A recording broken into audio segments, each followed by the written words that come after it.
Selamat datang kembali di The Deep Dive. Hari ini kita akan menyelami sesuatu yang sangat menarik, khusus untuk Anda semua. Halo semua. Di meja kita ada satu sumber nih, sebuah transkrip dari video di kanal YouTube Kironggozati.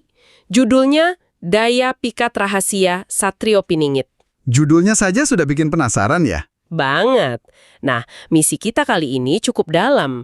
Kita mau coba bedah bareng-bareng narasi buat ngerti siapa sih sebenarnya sosok Satrio Piningit menurut pandangan mereka. Terus, kenapa kemunculannya ini dihubung-hubungkan sama fenomena alam besar di penghujung 2024? Dan yang paling penting, pesan di baliknya itu apa sih sebenarnya buat kita? Benar sekali. Dan kalau kita lihat sekilas ya, ini kan kelihatannya seperti ramalan klasik. Tapi setelah dibaca lebih teliti, ini lebih terasa seperti sebuah, komentar sosial yang dibalut simbolisme. Oh, komentar sosial. Iya. Di bungkus mitologi Jawa, penuh peringatan dan ajakan untuk introspeksi. Jadi ini bukan sekedar ngeramal masa depan, tapi lebih ke, membaca tanda-tanda zaman saat ini. Tepat. Kita kan sering dengar ya soal ramalan Jayabaya, Ratu Adil, Imam Mahdi, dan semacamnya. Nah, sumber ini ngambil satu figur itu, Satrio Piningit, dan dikasih konteks yang kekinian banget. Betul, betul. Jadi pertanyaannya, ini cuma cerita lama yang didaur ulang, atau ada sesuatu yang relevan buat kita sekarang? Oke, mari kita mulai bedah deh dari awal. Boleh? Kita mulai dari pertanyaan paling dasar. Siapa Satrio Piningit ini menurut Kironggozati? Transkrip ini ngegambarin dia sebagai seorang pemuda. Pemuda ya? Bukan orang tua bijak gitu? Iya, pemuda, yang kelak akan jadi panglima perang di akhir zaman. Menariknya, nama Satrio Piningit ini disebut bisa ganti-ganti, kadang disebut Imam Mahdi, tergantung wilayah. Tapi yang paling menonjol dari deskripsinya itu bukan gelar panglima perangnya loh. Justru yang ditekankan berulang kali itu karakternya. Karakternya gimana? Sangat kontras dengan gelarnya itu. Dia digambarkan sebagai sosok yang luar biasa sederhana, nggak menonjol, bahkan katanya sering dianggap remeh atau dipandang sebelah mata. Betul, ada frasa yang kuat sekali di sini. Dia disebut sosok yang masih tersembunyi dalam keramaian. Nah, itu dia. Dan tidak mudah ditebak. Ini langsung kasih kesan kalau dia bukan tipe pemimpin yang teriak-teriak di atas panggung atau pamer kekuatan. Dia justru membaur kayak orang biasa. Aneh kan untuk seorang panglima? Justru disitulah letak kuncinya. Kontradiksi ini disengaja. Di satu sisi, gelarnya megah. Di sisi lain, penampilannya biasa banget. Ini seakan-akan mau bilang kalau kekuatan sejati, menurut pandangan ini ya, itu nggak diukur dari penampilan, status, atau pengakuan publik. Kekuatannya datang dari dalam. Dan sumber ini juga nyebutin sesuatu soal kekuatan dari dalam itu kan. Ada istilah cakra yang tidak sembarangan. Betul. Terus di dalam dirinya bersemayam para raja-raja moksa. Ini kedengarannya mistis banget. Bisa tolong dijelaskan sedikit apa maksudnya? Tentu. Jadi buat Anda yang mungkin kurang familiar, dalam konteks spiritual Jawa kayak gini, cakra itu bisa diartikan sebagai pusat energi spiritual. Oke, pusat energi. Jadi cakra yang tidak sembarangan itu artinya dia punya sumber kekuatan batin yang luar biasa, bukan kekuatan fisik. Oke. Sedangkan raja-raja moksa itu merujuk pada jiwa-jiwa para pemimpin bijaksana dari masa lalu yang sudah mencapai pencerahan atau moksa. Jadi intinya, dia ini bawa warisan kebijaksanaan dan kekuatan spiritual dari para leluhur agung. Kekuatannya bukan dari senjata, tapi dari warisan batin. Oke, jadi kita ngomongin soal pemimpin spiritual yang kekuatannya tersembunyi. Nah, ini nyambung banget sama poin berikutnya. Kenapa kedatangannya justru tidak diharapkan oleh sebagian orang-orang yang takut akan kehilangan duniawinya? Nah, ini. Mereka takut kehilangan jabatan, harta, yang katanya akan lenyap ditelan oleh alam. Jadi ini bukan soal rebutan kursi kekuasaan ya? Sama sekali bukan. Ancaman yang dia bawa itu bukan ancaman fisik atau militer. Ancamannya itu terhadap, sistem nilai. Sistem nilai, maksudnya? Coba bayangin, kalau ada seorang pemimpin yang tolok ukur suksesnya itu kebijaksanaan, kesederhanaan, spiritualitas. Nah, sistem yang selama ini menggantungkan materi, jabatan, kekuasaan, otomatis bakal terasa usang dan terancam. Oh, jadi kehadirannya itu secara nggak langsung bakal menelanjangi mana yang asli, mana yang palsu gitu ya? Persis. Itulah kenapa mereka yang pondasinya coba materi bahkan merasa ketakutan banget. Oke, jadi gambaran sosoknya udah mulai terbentuk nih. Figur sederhana dengan kekuatan spiritual besar yang kedatangannya bakal merombak tatanan nilai. Pertanyaan berikutnya, kapan dan bagaimana sosok ini muncul? Nah, disinilah narasinya jadi spesifik dan dramatis banget. Betul sekali. Sumber ini nunjuk waktu yang sangat dekat. Akhir tahun penutupan tahun 2024. Deket banget itu.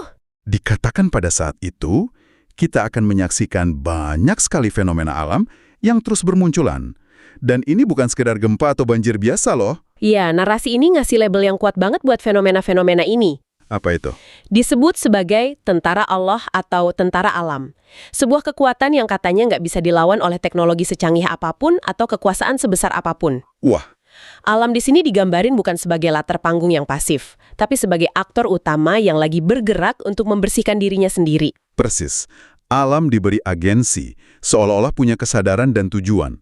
Tujuannya itu untuk melenyapkan hal-hal yang tidak seharusnya ada, yang bisa kita tafsirkan sebagai keserakahan, ketidakadilan. Kerusakan yang dibuat manusia. Benar. Ini semacam ide tentang koreksi dari alam semesta. Nah, di sini bagian yang menurut saya paling menarik dan sedikit kontraintuitif. Biasanya kan kalau kita dengar soal bencana alam, respons pertama kita takut, waspada. Siapin tas siaga, cari jalur evakuasi. Betul, tapi sumber ini malah bilang kita harus belajar dari fenomena-fenomena ini.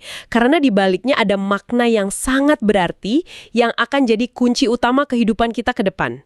Tunggu dulu, belajar dari bencana gimana maksudnya?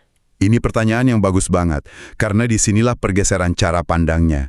Belajar di sini bukan dalam artian teknis ya. Bukan kayak belajar seismograf gitu. Bukan. Ini lebih tentang membaca pesan moral di balik kejadian itu. Sumber ini seakan mau bilang, hey, jangan cuma lihat bencananya sebagai peristiwa fisik. Lihatlah itu sebagai cermin dari kondisi batin kita, kondisi masyarakat kita. Jadi ini lebih soal persiapan mental ya, bukan persiapan fisik bangun bunker gitu. Tepat sekali.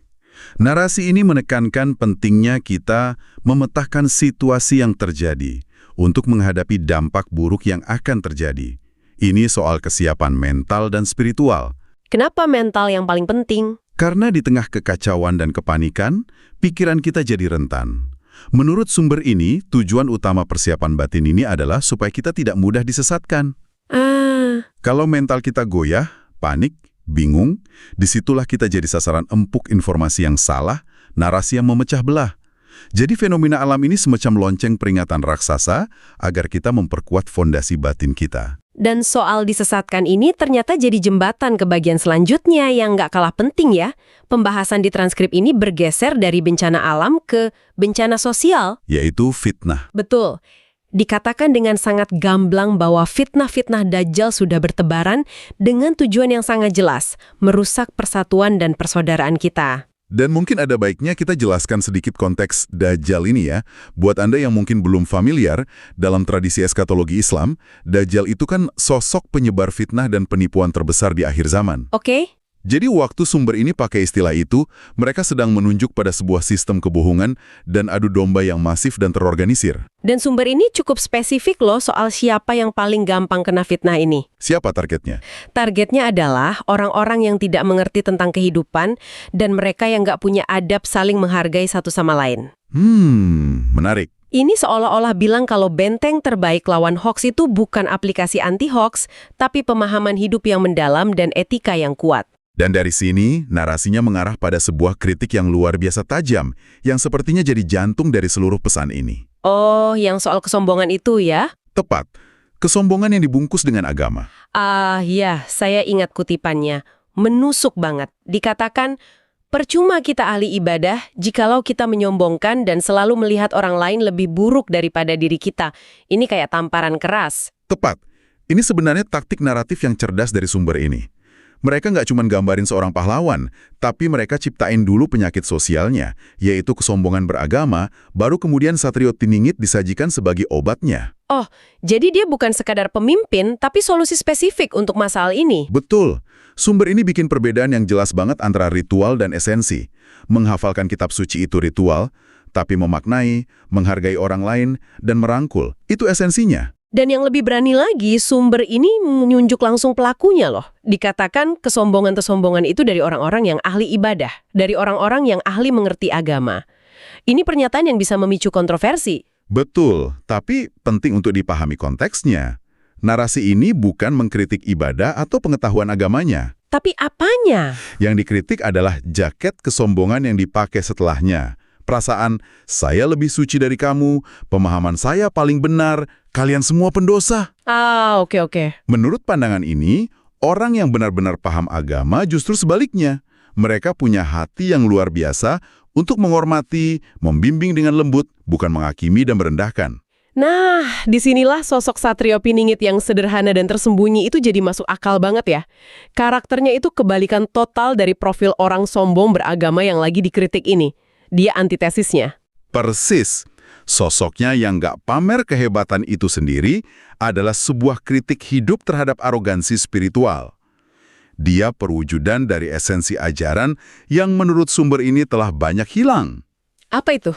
Kekuatan sejati ada dalam kerendahan hati, dan kebijaksanaan sejati ada dalam kemampuan menghormati sesama. Oke, jadi setelah kita dibenturkan dengan kritik yang begitu keras, solusinya apa? Apa kita cuma disuruh duduk manis nunggu obat atau pahlawan ini datang buat benerin semuanya? Nah, disinilah terjadi, plot twist yang paling penting dalam keseluruhan narasi ini. Oh ya? Tepat ketika kita mikir ini semua tentang menunggu seorang juru selamat, narasinya berbalik 180 derajat. Ternyata ini sama sekali bukan tentang menunggu. Benar. Sumber ini bilang kalau seluruh kisah Satrio Piningit ini diceritakan dengan satu tujuan utama. Apa tujuannya? Yaitu untuk membangkitkan jiwa-jiwa kesatria kalian dalam diri kalian yang telah lama tertidur. Fokusnya tiba-tiba geser dari luar ke dalam diri kita masing-masing. Ini dia pergeserannya. Dari penantian pasif menjadi panggilan untuk aksi personal yang aktif. Bukan lagi nyari sosok Satrio Piningit di luar sana. Tapi menemukan dan mengaktifkan jiwa kesatria di dalam diri kita sendiri. Tepat. Dan ada nasihat yang praktis banget loh tentang cara melakukannya. Saya kutip lagi. Berdirilah di tempatmu, langkahlah di langkahmu. Jangan pernah kita meniru gaya orang lain karena kita memiliki karakter sendiri-sendiri. Wah, ini pesan yang relevan banget di zaman media sosial sekarang ya. Penuh perbandingan, tren copy-paste. Banget kan? Sangat relevan. Ini adalah panggilan untuk otentisitas. Jiwa kesatria dalam konteks ini bukan tentang ngangkat pedang, tapi tentang keberanian untuk jadi diri sendiri. Berani jadi diri sendiri? Iya. Berani berdiri di atas prinsipmu, jalan di jalurmu sendiri, dan nggak terus-terusan bandingin dirimu sama orang lain. Karena menurut narasi ini, setiap orang punya karakter dan jalan uniknya masing-masing.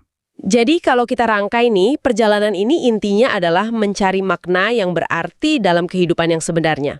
Bukan cuma hidup buat makan, minum, nafas. Bukan sekedar bertahan hidup. Iya, tapi untuk benar-benar memahami beribu macam teka-teki dari dunia ini. Betul. Dan untuk menghadapi fitnah dan adu domba yang tadi kita bahas, solusinya juga ada di dalam diri dan komunitas kita. Sumber ini bilang, hakikatnya kita adalah saudara yang akan saling melindungi satu sama lain. Persaudaraan sejati. Inilah yang jadi benteng utama melawan perpecahan. Jadi, persiapan mental yang diminta itu adalah tentang membangun karakter kesatria dalam diri. Pribadi yang otentik, kuat secara prinsip, menghargai sesama. Dan karena itu jadi tidak mudah diadu domba atau disesatkan. Persis, membangkitkan jiwa kesatria itu adalah tentang menjadi pribadi yang berdaulat secara mental dan spiritual. Oke, ini sebuah perjalanan yang cukup mendalam ya. Dari sosok misterius, ke fenomena alam, kritik sosial, dan akhirnya kembali ke dalam diri kita sendiri. Coba kita rangkum deh poin-poin kuncinya sebelum kita tutup. Silahkan. Pertama, Satrio Piningit dalam sumber ini digambarkan bukan sebagai pahlawan super yang gagah perkasa, tapi sebagai pemimpin spiritual yang sederhana, tersembunyi. Yang kekuatannya dari kebijaksanaan batin, bukan kekuasaan duniawi. Tepat. Kedua, kemunculannya ditandai oleh fenomena alam dahsyat di akhir 2024. Tapi fenomena ini bukan untuk ditakuti. Melainkan untuk dipelajari sebagai pesan dari alam. Semacam lonceng peringatan agar kita siap-siap secara mental dan spiritual. Ketiga, ada peringatan yang sangat keras terhadap dua hal. Fitnah yang memecah belah dan yang lebih tajam lagi. Kesombongan yang berkedok agama. Sumber ini mengkritik habis-habisan mereka yang merasa paling suci, tapi minim adab dan rasa hormat pada sesama. Dan yang terakhir, Dan mungkin ini inti dari segalanya. Ini bukan cerita untuk membuat kita nunggu pasif. Sama sekali bukan. Ini adalah panggilan aktif untuk setiap dari kita agar menemukan dan membangkitkan jiwa ksatria di dalam diri, yaitu jadi pribadi yang otentik, berprinsip, dan menjaga persaudaraan. Sebagai benteng utama di zaman yang penuh gejolak ini. Wow, dari ramalan tentang satu orang, jadi cetak biru untuk transformasi diri secara massal. Ini kerangka berpikir yang beda banget. Tepat sekali. Dan ini meninggalkan kita dengan satu pemikiran penutup untuk Anda renungkan. Apa itu? Pertanyaan besar untuk kita semua. Jika setiap orang dipanggil untuk membangkitkan jiwa kesatria di dalam diri, mungkin kepemimpinan sejati yang dimaksud oleh narasi ini bukanlah tentang kita semua berbaris rapi, ngikutin satu orang di atas panggung. Mungkin ini tentang bagaimana kita semua belajar untuk memimpin diri kita sendiri dengan bijaksana. Bukan menunggu pahlawan, tapi berani menjadi pahlawan bagi kehidupan kita masing-masing di tengah zaman yang penuh tantangan ini. Bagaimana menurut Anda?